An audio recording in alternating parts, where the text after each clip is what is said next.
সকল সম্মানিত উপস্থিতিবৃন্দ, দীর্ঘদিনের ফ্যাসিবাদী শাসন শুধুমাত্র দেশের মানুষের অধিকার আর দেশের অর্থ সম্পত্তি লুট করেনি, বিচার বিভাগ সহ দেশের সমস্ত প্রতিষ্ঠানগুলোকে ধ্বংস করে দিয়েছে। সবচেয়ে যেটি বড় ক্ষতি হয়েছে, বিশেষ করে বিতাড়িত ফ্যাসিবাদের সময় মানবতা, মানবিকতা এবং দেশের আবহমানকালের ধর্মীয় সামাজিক মূল্যবোধগুলোকে একেবারেই বিনষ্ট করে দেওয়া হয়েছে। ঢাকার মিরপুরে একটি নিষ্পাপ মেয়ের নির্মম মৃত্যুর মাধ্যমে মানুষের মানবিক মূল্যবোধের চূড়ান্ত অবক্ষয়ের চূড়ান্ত প্রমাণ মিলেছে। প্রিয় উপস্থিতিবৃন্দ, প্রিয় ভাই বোনেরা, এ বিষয়ে একটি কথা আজকের এই অনুষ্ঠানে আমি পরিষ্কারভাবে আপনাদের সামনে তুলে ধরতে চাই। এই ধরনের শিশু নির্যাতন বা নারী নির্যাতন বর্তমান সরকার কোনোভাবেই মেনে নেবে না এবং বর্তমান সরকার রামিসার এই হত্যাকারীর সর্বোচ্চ শাস্তি ইনশাআল্লাহ আগামী 1 মাসের মধ্যে নিশ্চিত করবে এবং সেই সর্বোচ্চ শাস্তি হচ্ছে মৃত্যুদণ্ড,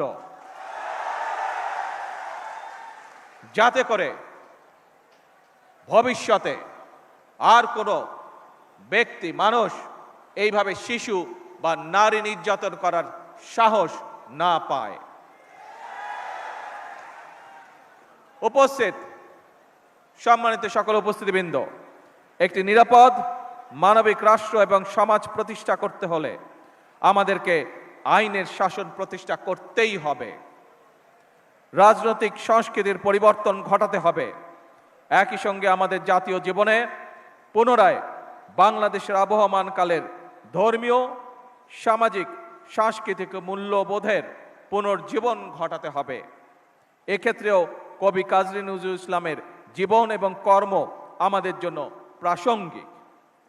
সম্মানিত সুধীবৃন্দ, কবি নজরুলের জীবন এবং কর্ম বিশ্ব সাহিত্য দরবারে আরো বেশি ছড়িয়ে দেওয়া প্রয়োজন। তার জীবনবোধ, তার জীবন দর্শন প্রজন্মের পর প্রজন্ম পৌঁছে দিতে হবে। এরই অংশ হিসাবে আমাদের জাতীয় কবির স্মৃতি বিজড়িত ত্রিশালকে নজরুল স্মৃতি হিসাবে ঘোষণা করা যায় কিনা এর ব্যাপারে সম্ভাব্যতা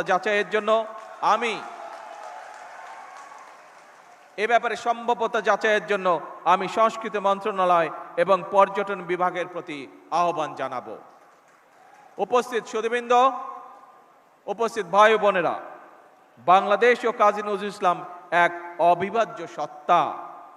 তিনি আমাদের জাতীয় সত্তার সার্থক প্রতিনিধি, আমাদের জাতীয় চেতনার প্রতীক, আমাদের জাতীয়তাবাদের প্রতীকীর। জাতীয় কবির জন্মদিনে আমরা অন্যায়, অবিচার, ক্ষুধা, দারিদ্র্য ও বিপদের গ্লানি মুছে ফেলি। সবার আগে বাংলাদেশকে ধারণ করি। একটি সমৃদ্ধ, স্বনির্ভর, গণতান্ত্রিক বাংলাদেশের জন্য নিজেদের নিবেদিত করার প্রত্যয়ে আমি কবি নজরুল ইসলামের জন্ম জয়ন্তীর 3 দিনব্যাপী উৎসবের শুভ উদ্বোধন ঘোষণা করছি। জন্ম জয়ন্তী উৎসবের সার্বিক সফলতা কামনা করে আমার বক্তব্য শেষ করছি। আল্লাহ হাফেজ। বাংলাদেশ জিন্দাবাদ।